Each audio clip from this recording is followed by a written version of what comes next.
I want to talk about the ending to book 3 in relation to Succession. If you've seen the finale and read my book, to be clear, this is about my book, not really Succession so much. I've been seeing some videos talking about the sad aspects of Shiv's ending, saying that she always wanted the power, the role of CEO, and to not be reduced to her role as a woman, as, daughter, wife, and mother, and that's what happened in the end. And I've seen some takes saying that she didn't truly want power, she just really wanted to be taken seriously by the men in her life. Whatever you think, there's some similarities between this and Zarya's end. Now, they're very different characters. Zarya's young and traumatized, and her goal has never really been power, but she has been somewhat defined by what she doesn't want, and she didn't want to be defined by these roles, and it both has and kind of hasn't happened in the end.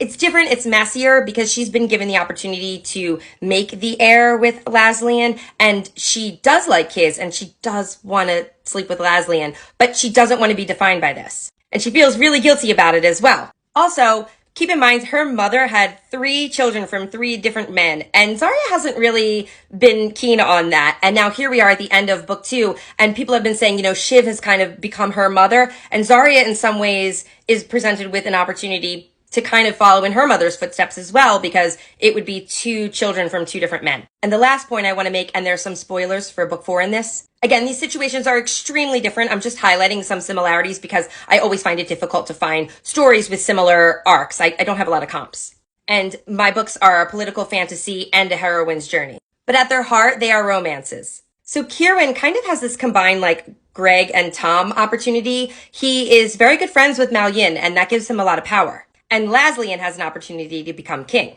And both of these men are going to maneuver. Kieran, you could see a little bit of that Tom Gregg in there. But they don't battle for power's sake. It is a romance at heart. They both want Zarya. But this kind of mixed and messy ending for Shiv did remind me of Zarya's ending in book 3. In a couple of similar ways, even though they are extremely different characters. They are both women surrounded by men in this patriarchal world, fighting so hard for what they want and kind of getting mixed results.